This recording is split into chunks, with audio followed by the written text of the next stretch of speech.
माहितीपट तुम्हालाच बघायला मिळालं, पण आम्हाला बघायला जरी मिळालं नसलं तरी आम्ही ऐकलाच. त्यात शाळेची अवस्था जीर्ण झालेली आहे आणि शाळेला मदतीची गरज आहे असं एक आवाहन होतं. तर आपल्या ह्या 4 पिढ्यांनी जमेल तशी मदत आपल्या शाळेला करावी असं एक कळकळीचं आवाहन या निमित्ताने सगळ्यांना करतो. आपण शाळेतनं किती मोठे झालो याविषयी सातत्याने आपण बोलत राहतो. आपल्या कारकिर्दीत आपण काय केलं याविषयी सतत बोलत राहतो आपण.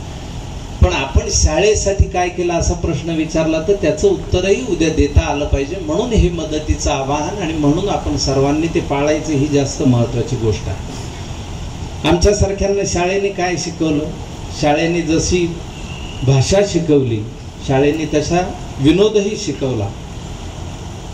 आता आयुष्यामध्ये या मोबाईलमुळे इतका एकटेपणा येईल माणसाच्या असं वाटायला. काही जणांच्या आयुष्यात इतका एकटेपणा असतो की भुईमुगाची शेंग जरी फोडली तरी एकच शेंगदाणा निघतो. असे काही एकांत एकटे लोक असतात. पण हा वाढत जाणारा, बळावत जाणारा आजार आहे. आज आपण सगळेजण इथे बसलोय, 4 पिढ्यांची लोक आहेत. सर्वांना एकत्र बघून सगळ्यांना छान वाटतंय की नाही? मनातून आनंद होतोय की नाही? सगळ्यांनी सांगा बघू. जोरात सांगा, हळू सांगू नका. हा, लग्न झाल्यावर म्हणले काळे साहेब म्हणले तसं बायकोला आणायचं, पटकन सगळे नाही म्हणले बा. कोणीच आणू नका, घरी तोच ताना असतो. सगळ्याला कळलं ना ते प्रेमातली गंमत. शाळेत असताना असं वाटतं की ती बायको म्हणते त्याला, नवरा म्हणतो बायकोला एक दिवस, पुन्हा शाळेत जावे पुन्हा ती दिसावी, पुन्हा शाळेत जावे पुन्हा ती दिसावी, शिकावे लागे नाका पुन्हा लसावी मसावी. त्याच्यावर बायको म्हणती, आता मिळाली ती गोड मानून घ्यावी, सकाळी उठून फरशी पुसून घ्यावी आणि झोपण्या अगोदर सगळी भांडी नीट घासावी. त्यातलं आपलं लग्नानंतरचं, लग्न आधीच लग्नानंतरचं सगळ्याला माहिती आहे. आपल्यातल्या बऱ्याच जणाला लग्नाआधी ती जर म्हणली ते बघ ते झाड, तर मनात रोमॅन्टिक विचार यायचे. लग्नानंतर ते बघ ते झाड म्हणले की ते कोपऱ्यातलं झाड उचलतो. हा प्रवास आपल्या सगळ्यांचाच असतो. त्यातल्या आनंदाची कुपी तुमच्या माझ्या मनात आहे आणि त्या प्रेमापोटी आज आपण इथे सगळे जमलेलो आहोत, ही त्यातली महत्वाची गोष्ट. आणि इतकं बसून राहिलेलो आहोत ही त्याहून महत्वाची गोष्ट. कारण आपल्या काळातल्या ज्या गमती जमती आहेत त्या आपल्या पिढी बरोबर जाणार. पुढच्या पिढ्यांना त्या कळतील की नाही माहिती नाही, त्यातला आनंद त्यांना कळेल की नाही माहिती नाही. आज आमच्या भाऊ पाठवलेलाही मी पळताना, भाऊला तुम्ही कायम उत्साहातच, भाऊ कुठे भावड्या. आम्ही नाटकात काम केले स्ट्रगलर असताना, पण भाऊचा उत्साह अजून तसाच आहे. भाऊ थोडासा उत्साह दे भाऊ माझ्याकडे. मी कायम हसतमुख असलेला माणूस बघितला. आणि याही कार्यक्रमासाठी जी धडपड आणि मेहनत भाऊने केली त्याबद्दल मी भाऊचं मनापासून अभिनंदन करतो. नाटकं सुद्धा आम्ही गणपतीत आम्ही इतके नाटकं 10 प्रयोगासाठी धडपड करत आम्ही करायचो. तेव्हा मी शिकत होतो आणि भाऊला चांगला जॉब वगैरे होता. आणि पण आम्हाला जेव्हा संधी मिळाली तेव्हा आम्ही 10 प्रयोग गणपतीचे, गेवराईला जा, कुठं जा, कुठं आम्ही चौकडे हिंडलो आणि नाटकं केले. तिथून आम्ही, मास्तर चांगले असले की मनात चांगल्या आठवणी कोरल्या जातात. दत्ताने मगाशी ज्या मास्तरांचं, फक्त तो मास्तरांविषयी आणि मास्तरांविषयी बोलला, ही मला फार महत्वाची गोष्ट वाटते. माझ्या आयुष्यात मी घडलो त्याचं श्रेय मी माझ्या मुख्याध्यापकांना नेहमीच देत आलो. मी बीडला चंपावती शाळेत होतो. जन्मलो मी घाटीत, घाटीचा मुलगा आहे. मगाशी कल्याणराव म्हणले आपल्या मातीतला मुलगा आहे, घाटीतलाही मुलगा आहे. आणि आमचे मुघ कुलकर्णी नावाचे मुख्याध्यापक होते. तर त्यांनी 9वीला ज्यांना 80% पुढे मार्क पडले त्या पोरांची एक तुकडी केली. ते म्हणले ह्या पोरांची एक तुकडी. त्यात सुदैवाने माझाही नंबर होता 9वीला. तेव्हा चांगला अभ्यास केला होता मी, तर 80% मला मिळाले होते 80च्या पुढे. तर मला त्यांनी एक दिवस केबिनमध्ये बोलवलं. तर मी खूप घाबरलो, कारण मास्तरांनी बोलवलं की भयंकर भीती वाटायची. आपल्याला माहिती आहे त्या काळात मास्तरांनी मारलं नाही तर मास्तरांवर शंका घ्यायची. आता मास्तरने हाणलं तर आईबाप लगेच शाळेत जातात, लगेच आरडा ओरडा, बोंबा बोंब. पण त्या काळात हाणलं नाही तर असा कसा मास्तर आहे, दिले नाही 2 पोरगा आलं तर कुठेतरी खरचटलंय, थोपडीत बसली, गाल सुजला, हे अगदी नित्य नियमाचं होतं. हेडमास्टरांनी बोलवलं तर मी गेलो घाबरून, म्हणलं आपण काय केलं मग? काहीच केलेलं नाही, मग आपण कोणालाही काही त्रास दिलेला नाही, काही नाही, आगाऊपणा. आता आगाऊ विद्यार्थी आणि उद्धट विद्यार्थी असे 2 प्रकार असतात. त्यातले आम्ही आगाऊ विद्यार्थ्यात मोडणार आहे. म्हणजे कसा आगाऊ विद्यार्थी कसा असतो, एकदा एका बागेमध्ये एक पोरग पेरूच्या झाडावर चढलं आणि त्या बागेचा मालकाला म्हणला, खरे भांड्या कशाला चढला त्या पेरूच्या झाडावर? ते म्हणलं, काका माझी विट्टी अडकली, ती काढतो. अरे ती विट्टी 6 महिने मी तिथं बघायला लागलो, तवाच का नाही काढलीस? तवा पेरू कच्चे होते ना. हा आगाऊ विद्यार्थी. आणि उद्धट विद्यार्थी कसा असतो, पोरग उशीर शाळेत, मास्तर म्हणते, खरे भांड्या काल का नाही आला? ते म्हणतो, का काल आलेली काय कलेक्टर झाले काय सगळं? आज का उशीर झाला तुला? माझ्या भरोश्यावर बसत जाऊ नका, तुम्ही शिकवायला सुरुवात करा. उद्या उशिरा आला तर कोंबडा करीन, काळ्या मसाल्यात करा, झणझणीत करा. हे उद्धट विद्यार्थी. आम्ही आगाऊ विद्यार्थ्याच्या त्यांच्यावर केला प्रयोग नाही. तात्या म्हणले, तुमच्या घरी वॉशिंग मशीन आहे का? तात्या म्हणले, नाही का? आयला म्हणजे एवढी लेकर झाली तर लग्न झालं. लॉजिकची बोंब अशी असते. पण शाळेत मास्तर चांगला भेटणं ही तुमच्या आयुष्याचे चांगलं होण्याची नांदी असते. गुरु ब्रह्मा गुरु विष्णू असा जो आपण सातत्याने श्लोक म्हणतो, त्यामध्ये महत्वाचं काय आहे तर गुरु म्हणजे तुमच्या जीवनातला अंधार दूर करणारा.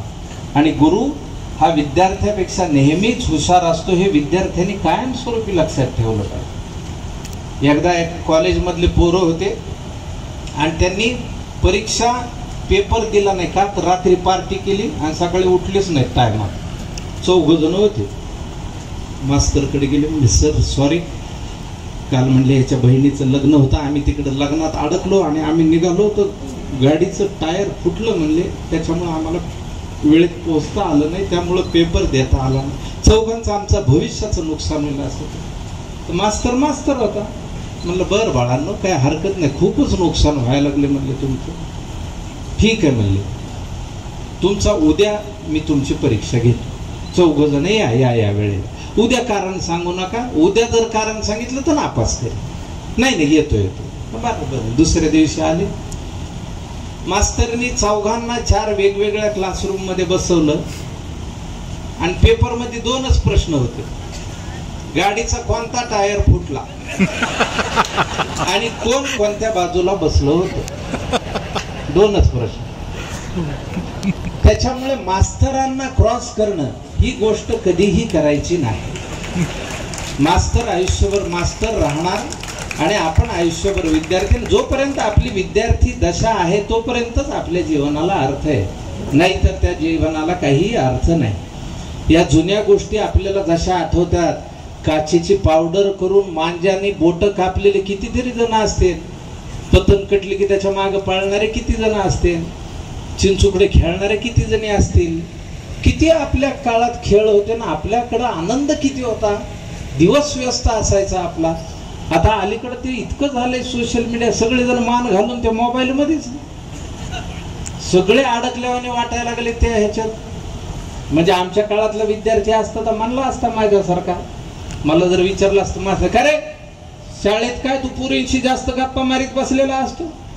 मी म्हणलं असतं, मी गरीब घरचा आहे ना, मला व्हॉट्सअपवर बोलणं परवडत नाही, असं उत्तर तरी देता आलं असतं. पण शाळा आपल्याला जे देते ते आयुष्यात मिळत नाही. म्हणून आपल्या इथल्या बशर नवाजांच्या शब्दात सांगायचं झालं तर, करोगे याद तो हर बात याद आएगी, गली के मोड़ पे सोना सा कोई दरवाजा, तरसती आंखों से रास्ता किसी का देखेगा, निगाह दूर तलक जाके लौट आएगी, करोगे याद तो हर बात याद आएगी. शाळा कशी असते, आज आम्हाला ती फिल्म बघायला मिळाली नाही असं म्हणून मी गेलो केबिन मध्ये, तर माझ्या आयुष्यातली अविस्मरणीय घटना तिथे घडली. माझ्या हेडमास्टरांनी मला एक सर्टिफिकेट दिलं, एक छोटंसं, अगदी पोस्ट कार्ड असतं तसं निळ्या रंगाचं, आणि त्यावर असं लिहिलं होतं की हा विद्यार्थी शालेय जीवनात सातत्याने वक्तृत्व आणि नाट्य या कलेमध्ये पारंगत होता, त्यासाठी हे प्रशस्तीपत्र त्याला प्रदान करण्यात येत आहे. मुख्याध्यापकांची सही. जगातला मी एकमेव समारंभ असा पाहिला ज्याला फक्त देणारा आणि घेणारा एवढे दोघच उपस्थित होते, एकही प्रेक्षक नव्हता. पण मी आजही ते सर्टिफिकेट जपून ठेवलंय. त्याच्यापेक्षा मोठं बक्षीस मला आयुष्यात मिळणार नाही याची मला आजही खात्री आहे. कारण नंतर अनंत बक्षीस मिळाली, खूप बक्षीस मिळाली, पण त्या बक्षिसाचं मोल माझ्यासाठी फार महत्वाचं आहे. शाळेतले मास्तर काय करतात आपल्यासाठी, तर ही ती महत्वाची गोष्ट. आता काचोळे सरांचं नाव घेतलं मगाशी, मला इतकं बरं वाटलं. मुरंबीकर सरांचंही नाव सातत्याने घेतलं गेलं, तर मला ही फार महत्वाची गोष्ट. शाळेत इंग्रजीची किती भीती वाटायची. कल्याणराव इंग्रजीच्या मास्तरने काही विचारलं की पटकन हात वर करायचं, म्हणजे ते विचारित नाही याला येते वाटतं, काही बॉम्बलायला येत नसायचं. काय ती इंग्रजीची भीती आपल्याला राव. बघा तुम्ही, आपली एवढी समृद्ध भाषा, एवढी चांगली भाषा आहे मराठी. आपल्या भाषेमध्ये अनुस्वार दिला तरी अर्थ बदलतो, एवढी समृद्ध भाषा आहे. रग, अंगात चांगली रग आहे, त्याच्यावर अनुस्वार दिला काय होतं रंग. मजूर, त्याच्यावर अनुस्वार दिला काय होतं मंजूर. बाधा, त्याच्यावर अनुस्वार दिला काय होतं बांधा. भाडं, त्याच्यावर अनुस्वार दिला की भांड. अशी आपली समृद्ध भाषा. बाहुपाश, आलिंगन, मिठी, करकमलपाश, अंगावर रोमांच उठतात नुसते. आणि ह्याला इंग्रजीत काय शब्द आहे, हाग. अशा भाषेला डचकायचं राव आपण. भस्कर इंग्रजी बोलणारा माणूस आला की तेव्हा किती पळापळ व्हायची. इंग्रजीचे सर धनाधन इंग्रजी बोलायला लागले की आपण हो हो हो, येस येस, नो नो, त्याच्यावरच होता खेळ कितीतरी. आणि त्याचं कौतुक. बरं, त्या भाषेमध्ये कशाला काय म्हणावं हे अजूनही आपल्याला उमजत नाही. खरं कोण आहे हेच उमजत नाही. तुम्ही बघा इंग्रजी भाषेमध्ये बायोलॉजीचे सर काय म्हणते, सेल म्हणजे पेशी. फिजिक्सचे सर काय म्हणतात, सेल म्हणजे बॅटरी. इकॉनॉमिक्सचे सर काय म्हणतात, सेल म्हणजे विक्री. इंग्लिशचे सर काय म्हणतात, सेल म्हणजे मोबाईल. हिस्ट्रीचे सर काय म्हणतात, सेल म्हणजे जेल. तर ह्याच्यातलं खरं काय मानायचं. बायको सांगते तेच खरं, ती म्हणते सेल म्हणजे डिस्काउंट. चला, नवरा जातून 5 बॅगा वापस घेऊन येतो, म्हणतो हेच खरे, सेल म्हणजे डिस्काउंट. शाळेत असताना मास्तरांनी लॉजिकल विचार करायचा अशी गोष्ट शिकवली. आपल्याला एखादी गोष्ट उमजली नाही तर लॉजिकली विचार. बरं, लॉजिकची बोंब आपल्या ते आबुरवान बाबुराव असतं, ते बाबुरावला प्रश्न पडतो लॉजिकली विचार काय. ते आता आबुरावकडे, आबुराव हे लॉजिकली विचार काय आयला, तुम्हाला लॉजिकल माहित नाही हो विचार. नाही, शपथ माहित नाही. त्याला काय मी उदाहरण सहित सांगतो. सांगा बरं, तुमच्या घरी वॉशिंग मशीन आहे का? आहे. याचा अर्थ तुमचं लग्न झालेलं आहे. कसं काय? तुमच्या घरी वॉशिंग मशीन आहे म्हणजे त्यात मळके कपडे घालणार, सर्फची पावडर पाणी घालून खांगाळणार कोणतरी असन. आणि तुम्ही तर घरकाम करीत नाही म्हणजे हे करणारी एखादी बाई असन, आणि ती बाई तुमची कोण असन तर बायको असन. तुमच्या घरी वॉशिंग मशीन आहे याच्यावरनं मी लॉजिकल विचार केला, तुमचं लग्न झालं. अशी परेशानी, मी उगा परेशान. बाबुरावने काय मात्र पुन्हा येत नाही. आयुष्यामध्ये फिरून काही येत नाही तर बालपण येत नाही. म्हणजे मग ते जसं सुदर्शन फाकीर म्हणतात की ये दौलत भी ले लो, ये शोहरत भी ले लो, भले छीन लो मुझसे मेरी जवानी, मगर मुझको लौटा दो बचपन का सावन, वो कागज की कश्ती, वो बारिश का पानी.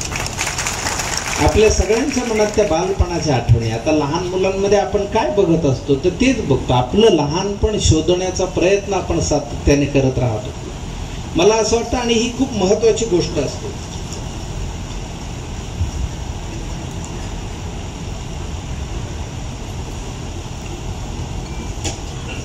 खरं तर किती वेळ बोलायचं याच्यासाठी मी काही मुद्देच फक्त काढले होते, कारण बोलण्यालाही एक सुमार पाहिजे. आम्ही दोघं त्याच्यावरच बोलत होतो. म्हणलं साहेब कार्यक्रमाला एक वेळ पाहिजे, असं तसं नाही. त्या बोलण्याच्या नादात मी जास्त पट्टा वाढला, सगळे म्हणते ह्याला कशाला बोला. आम्ही तर आधीच म्हणलं होतं नका बोलू, आपलेच पोरं बोलवा ना आपलंच होऊ द्या. तर तुम्ही तिसराच माणूस बोलून तिथं दंड केलं. एका सभेत एक जण बोलायला लागला, तर ते बोलायला लागलं तर खूप बोलायला लागलं तर लोक कंटाळे म्हणले थांबताय कधी. मग लोकांनी कंटाळून टाळ्या वाजवायला सुरुवात केली. त्याला वाटलं बघा उशिरा का होईना दाद मिळायला लागली. अजून पट्टा लांबिला त्याने. नंतर घसा कोरडा पडल्यावर त्याच्या लक्षात आलं आपण थोडं जास्त बोललो. म्हणला माफ करा श्रोतेहो, घरातनं गडबडीत बाहेर पडलो, हातावर घड्याळ बांधायचं राहून गेलं म्हणून लक्ष. एक जण म्हणला घड्याळाचं राहू दे, मागच्या भिंतीवरचं कॅलेंडर तर बघायचं. तर बोलण्याच्या नादात आपली गडबड होऊ नये. पण या निमित्ताने एक आवाहन कळकळीचं एक ग्रुप झालेला आहे. जसं कल्याणरावांच्या त्यांनी मांडलेल्या मताला मी अनुमोदन देतो की जसं या शाळेने, जसं भाऊंनी गरीब विद्यार्थ्यांना शिकवून मुख्य प्रवाहात आणलं, तसं आजही गरजू आणि हुशार विद्यार्थी आपल्या ह्या समाजात आहेत. त्यांच्यासाठी एखादी काही शिष्यवृत्ती, त्यांना काही बक्षीस तयार करता येतील का, ही एक महत्वाची गोष्ट राहील. बघा माणसांनी ठरवलं, ग्रुपनी ठरवलं की काही करता येते, एकट्या माणसाला ठरवता येत नाही. साधं व्यायामाचं घ्या राव तुम्ही. माणूस एक दिवस व्यायाम करतो दुसऱ्या दिवशी अंग दुखायला लागले पुढतो मुर्दे म्हणतो व्यायाम. पण तेच जर ग्रुप असेल तर त्याला नेटाने दररोज चालायला नेणार आहे, दररोज व्यायाम करायला नेणार आहे. चला ना, किती वेळ झाला की लगे माणूस अंथरुणातनं कंटाळून का होईना उतरतो, निघतो, चालून व्यायाम करून येतो. तर ही पद्धत, ही परंपरा आपल्या एकत्र येण्याने सुरू होऊ शकते. म्हणजे तामिळनाडूमध्ये वेदराणाम नावाचा जिल्हा आहे, तिथे एक नालू वेदपती नावाचं गाव आहे. तुम्ही गुगल सर्च केला तर मिळेल तुम्हाला ते. तर त्या गावातल्या लोकांनी ठरवलं आपल्या गावचं नाव म्हणले गिनीज बुक मध्ये गेलं पाहिजे. कुणा एका माणसाचं नाही, सगळ्या गावचं. मग त्यांनी काय केलं, एका दिवसात 80,000 सुरूचे झाडं लावले गावात. तर 2004 मध्ये जो सुनामीचा महाप्रलय आला तेव्हा तामिळनाडूच्या किनारपट्टीवर वाचलेलं तेवढं एकमेव गाव आहे. त्या 80,000 झाडांनी त्या सुनामीच्या लाटा थोपवून धरल्या आणि त्या गावाला वाचवलं. आपण सगळे मिळून काहीतरी करू शकतो. ही शिष्यवृत्ती योजना असेल, आपण शेतकरी दत्तक योजना सुरू करू शकतो. तुम्ही नाम फाउंडेशनचं मगाशी नाव घेतलं. नाम फाउंडेशन मधला मी एक अंशतः भाग आहे. जी संवेदनशील माणसं एकत्र आलेली आहेत त्यातला मी एक छोटासा भाग आहे. शेतकरी बांधवांचं जगणं अगतिक झालंय हे लक्षात आलेलं, भान असलेली सगळी मंडळी एकत्र आली, त्यातून हे फाउंडेशन आहे. त्या आपल्या सर्वांचा आहे. तर आपण सगळे मिळून शेतकरी दत्तक योजना सुरू करू शकतो का? कारण आपण सगळे शेतकरी घरातनं बहुतांश जण आलेले आहेत. मग आपण त्या शेतकऱ्यांसाठी काही आपलं एखादं मार्केट उपलब्ध करून देऊ शकतो का? आपल्या सगळ्यांच्या बिल्डिंग मध्ये आपण राहतो, मोठ्या मोठ्या ह्याच्यामध्ये 100-200 फ्लॅट असलेल्या सोसायटी आहेत. तिथं जर आपण आपल्या गावातले शेतकरी आणले, तुम्ही बाबा दर आठवड्यात तुम्ही इथं तुमची भाजी विका, तुम्ही तुमचं धान्य विका, असं जर केलं तर त्यांना एक चांगलं जीवनमान मिळू शकतं असं मला वाटतं. ते सुद्धा आपलेच घटक आहेत जोपर्यंत आपण हे मानत नाही. कारण एक दिवस असं होईल की आपल्याकडे नोटा असतील पण खायलाच अन्न नसेल तर काय खाणार? नोटा खाऊन थोडीच पोट भरेल. त्याच्यामुळे आपल्याला जो अन्न देतो, अन्नदाता आहे, त्याचं भान ठेवणं ही गरजेचं आहे. आज आपण एकत्र आलो म्हणून ही एक गोष्ट करू शकतो. शेतकरी दत्तक योजना त्यांच्या मुलांच्या शिक्षणाचं असेल. शिसोदे साहेबांनाही मी विनंती करतो की अशी जर मुलं असतील तर त्यांना अग्रक्रमाने आपल्या शिक्षण संस्थेत संधी देता येईल. तुम्ही ते करताच आहात, पण अजून जास्त प्रमाणातही तुम्हाला ते करता येईल. बऱ्याचदा कसं 2 लाखाची मदत करायला 10 लाखाचा खर्च करतात लोक. ते सांगायला 2 लाख द्यायला म्हणजे 10 लाखात सांगतो तो. आणि झाकली मूठ एक असते. तुम्हाला ही गोष्ट माहिती आहे झाकली मूठची? तर ती सांगतो, ती महत्वाची. काय झालं, एका राज्यात एक राजा होता आणि ते असं ठरलं की गावात एक खूप पुरातन असं मंदिर होतं, त्याचा म्हणले जीर्णोद्धार करायचा. राजा आला, बघितलं त्यांनी, फार जुनाट झालं मंदिर, चांगलं नवं रंगरंगोटीने हेन करायला पाहिजे. आणि त्यांनी त्या पुजाराला सांगितलं ही जबाबदारी तुमच्यावर. 4 चौघात ते पुजारी हरकला, म्हणला बाबा महाराजांनी सांगितलं आपल्याला करावं लागतं. राजा एवढा म्हणून गेला. बरं म्हणला. त्यांनी 6,000चं कर्ज काढलं, रंगरंगोटी केली, ते सगळी साफ स्वच्छता, परिसर एकदम हिरवागार छान करून टाकला. 6,000 खर्च केला. राजा आला बघायला, म्हणला काय झालं का? हा झालं. अरे वा, छान केलं मंदिर, ते एकदम नवीनच करून टाकलं तुम्ही, शाबास असं म्हणून त्यांनी खिशात हात घातला, 4 आणे काढले पुजाऱ्याच्या हातात दिले. पुजारी दचकला, म्हणला 4 आणे? 6,000 कर्ज काढून आपण हा उद्योग केला आणि 4 आणे दिलेत राजाने. मोठच झाकून ठेवले त्यांनी. लोक म्हणायला लागले राजा आले, काय दिले ते? महत्वाचं दिलंय दाखवत आहे. काय दिले पण असं नाही फारच महत्वाचं ते मोठंच उघडी ना. सगळ्याला उत्सुकता काय दिलं एवढं मौल्यवान दिलंय मला दाखवितच येत नाही. असं होता राजापर्यंत गेलो ते पुजाऱ्याला विचारायला लागले तर राजे साहेबांनी काय दिले आणि ते काही मोठं उघडी ना. राजा पटकन गेला त्याला माग परस्पर बोलवलं 1.25 लाख रुपये दिले आणि निघून गेला मागच्या दाराने. मग त्यांनी येऊन सांगितलं महाराजांनी 1.25 लाख रुपये दिले. तो मूठ का उघडी नव्हता ते म्हणतो ते झाकली मूठ 1.25 लाखाची असते म्हणून उघडत नव्हतं. तर आपल्याला ह्या झाकल्या मुठीने आपली मूठ ही चांगली असावी. कारण शेवट काय आहे आपण जसे आलोय तसे जाणार आहेत. आमच्या इतिहासाचे सरांनी फार चांगलं वाक्य सांगितलं.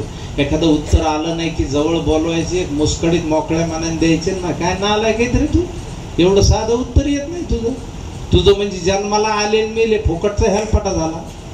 तर आपला फुकटचा हेलपाटा होऊ नये याची काळजी आपल्याला जाता जाता घेतली पाहिजे असं मला मनापासून वाटतं. आणि जेवढी मदत आपल्याला करता येईल कारण आता समाजामध्ये जी अगतिकता वाढत चालली आहे संवाद आणि संवेदना याच्या जागी त्यातला हरवला वाद आणि वेदनाच फक्त उरली की काय असं वाटण्याचा हा कालखंड आहे. अशा कालखंडात आपण एकमेकांना धरून राहूया एकमेकांची माणुसकी जपून राहूया. आपण जर माणुसकीनं राहिलो तर हा समाज अतिशय चांगल्या पद्धतीनं परिपक्व होत जाईल. अन्यथा त्या समाजाचं हित काही होणार नाही असं मला वैयक्तिकरित्या वाटतं. आज या निमित्ताने सगळेजण एकत्र आपण जमलो आहोत तर आपण सगळ्यांनी ठरवायचं की शाळेने आपल्याला साक्षरा केलं आहे की नाही. साक्षराचा विरुद्धार्थी शब्द उलट करा बरं. साक्षराचं काय होतं सांगा. साक्षरा जोरात राक्षस. शाळेने आपल्याला साक्षरा केलंय की राक्षसा केलंय हे आपल्याला ठरवायचं आहे. आणि ते ठरवण्यासाठीचा मला वाटतं हा आजचा विचार मंच असावा. आणि त्या निमित्ताने आपण एकत्र आलो आहोत. शाळेच्या जुन्या आठवणी गुरुजनांच्या जुन्या आठवणींनी आपण सद्गदित झालो आहोत. तर सर्व गुरुजनांना सर्व शिक्षण संस्थेच्या सध्याच्या आजी माजी सदस्यांना सभासदांना विद्यार्थी वर्गांना सगळ्यांना मनापासूनच्या सदिच्छा आणि शुभेच्छा देतो आणि माझं हे लांबलेलं मनोगत थांबवतो. जय जवान जय किसान.